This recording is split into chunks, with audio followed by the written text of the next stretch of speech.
Hey, Thomas Bartke here on Ustream, the Ustream channel, Blog Traffic Getting with Thomas Bartke. Hey, thanks for swinging by. Check out my blog at thomasbartke.com. So this is actually episode number 7 of Blog Traffic Getting with Thomas. And in today's episode, I want to talk about Web 2.0 properties. Okay, we had mentioned that before in episode 6, and also kind of hinted at it in the RSS episode 5. And today I want to talk a little bit more about the Web 2.0 properties, how to use them, what they're good for, what they do, what effect they have on your blog. Now, just remember, this show was inspired by the coaching program with Alex Jeffries that I'm involved in. Alex Jeffries is at marketingwithyou.com. His slogan is marketing with you, not to you. Very, very good slogan, Alex.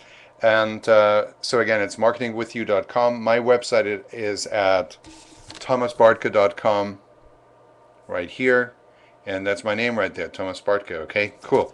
So, Web 2.0 properties, what is that?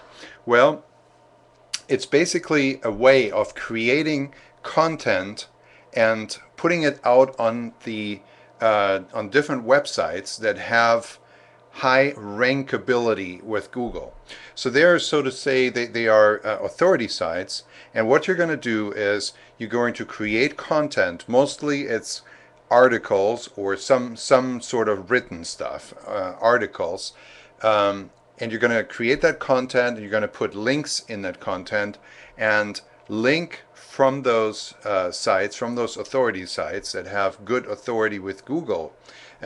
You're linking back to your money page or to your blog. And actually, if you do it with your blog, you can get phenomenal results for the ranking of your blog and for the traffic of your blog right away. And when I say ranking, I'm talking about mainly the Google ranking of your blog. So if you type in a certain keyword, then your blog will show up on Google in the top Google rankings, in the front page of Google, and will get great search results that way, good search traffic. So how do you do this? So you basically, the basic concept is you create an article that has to do and is optimized for a certain keyword that you want your blog to get ranked for. And then you should, it's a good idea to create some variations of that article or some variations of that content. And then you create, in that article, you create one link, one is actually enough, one link back to your money site. And you should, if you do it with a blog, you should link that backlink to a specific article that has specific content that is related to that keyword that you're optimizing for right now. Okay, so that link is going to have anchor text in the keyword. The keyword is going to be there as anchor text for the link, and the link goes back to the individual blog post, to the specific blog post that talks about the same content as that keyword is relevant to. And the Web 2.0 properties that I use, that I have good experience with, that have worked really well for me, are the following, and you might want to write this down. I will also post them underneath the video when I put the replay up on my website, on my blog at thomasbartke.com. But here's the list. It's wet paint, Squidoo lens, WordPress.com, Hub Pages, Blogger or Blogspot.com, Tumblr.com, and that's spelled a little bit weird. It's TUMBLR.com. And which one are we missing? Let me just look real quick. Hub Pages and Multiply.com. And you will see when you visit these properties, these authority sites, they have, some of them have pretty interesting interfaces. WordPress and Blogger is just a normal blog type thing that you're going to set up. But for example, on Multiply and on Hub Pages, they're a little bit different, and Squidoo is different too. So it's actually pretty interesting to create that content and be a little bit creative with it. So I kind of enjoy that, actually. Believe it or not. Okay, so then here's another trick that I want to let you know about, and that is interlinking the properties that you're creating. I want to give a shout out to, what's his name now? Gosh, that's embarrassing. You can find him at lemonarian.com, and I'll post the name and the blog address below the video as well. He has coined the phrase link wheel. And if you hear the phrase, you already know what it is. It's creating a link circle, a circle of links between those properties that you're setting up, okay?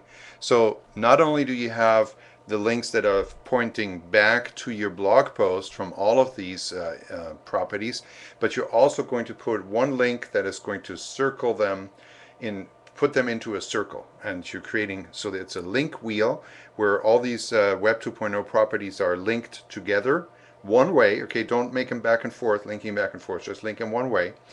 And then you have that one link in each one pointing to your money site or to your blog post. So that's the key concept of a link wheel, and it's a very good way to maximize the effect that the Web 2.0 properties that you're creating will have. You need about 6 or 7 of those. That works really well.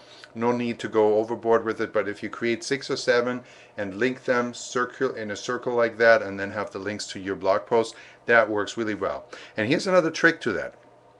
Remember we talked about RSS feeds in episode 5 of Blog Traffic Getting with Thomas? That's what you're going to use here as well.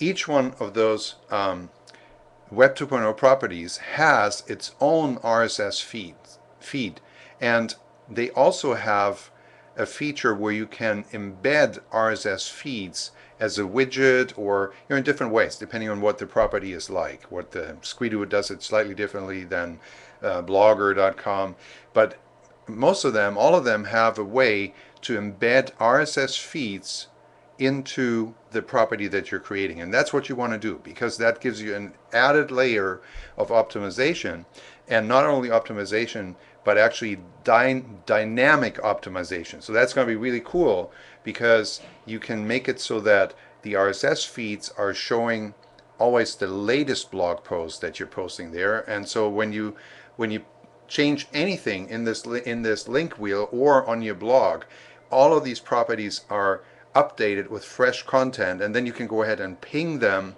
all over again and create, a series of ping events where you really have, new content on these properties, so that it makes sense for the search engines to go there again and crawl them again and re-index them and so forth.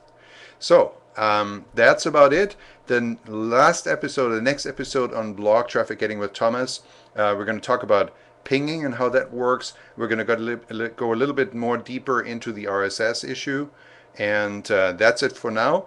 Go visit my blog at thomasbartke.com. Let me hold it up one last time. And that's it. Thanks a lot for watching. This is Thomas Bartke. I'll talk to you soon.